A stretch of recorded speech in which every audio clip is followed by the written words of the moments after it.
নিয়তি বদলায় না, বদলায় আমাদের দৃষ্টিভঙ্গি।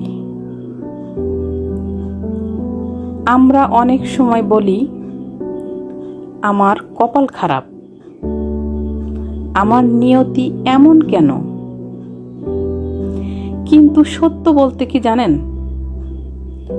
অনেক সময় কপাল খারাপ না, আমরা দেখি শুধু ভুল চোখে। একটা ঘটনা কারো কাছে অভিশাপ, আবার কারো কাছে শিক্ষা। তুমি কাঁদছো কারণ তুমি হারিয়ে গেছো, আর কেউ কাঁদে কারণ সে তোমার মতো ছিল না। আল্লাহ যখন একটা দরজা বন্ধ করেন, তখন সেটার সামনে বসে থাকাটা হচ্ছে দৃষ্টিভঙ্গির ভুল। তাকদীর মানে সবসময় বঞ্চনা না,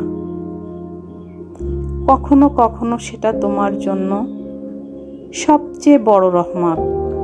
তুমি হয়তো চাওনি এই জীবনটা, এই পরিস্থিতি, কিন্তু আল্লাহ চেয়েছিলেন তুমি শক্ত হও, শেখো একমাত্র তার উপর ভরসা করতে।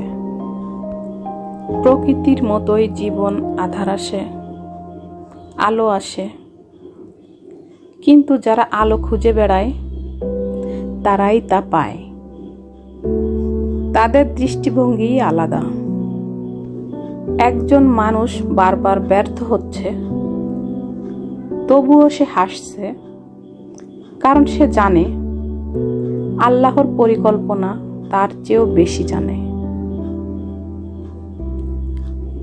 তোমরা যা অপছন্দ করো, হতে পারে সেটাই তোমার জন্য উত্তম। সূরা আল বাকারায় একটি আয়াত শিখিয়েছে, তোমার দৃষ্টি বদলাও, হৃদয় বদলে যাবে।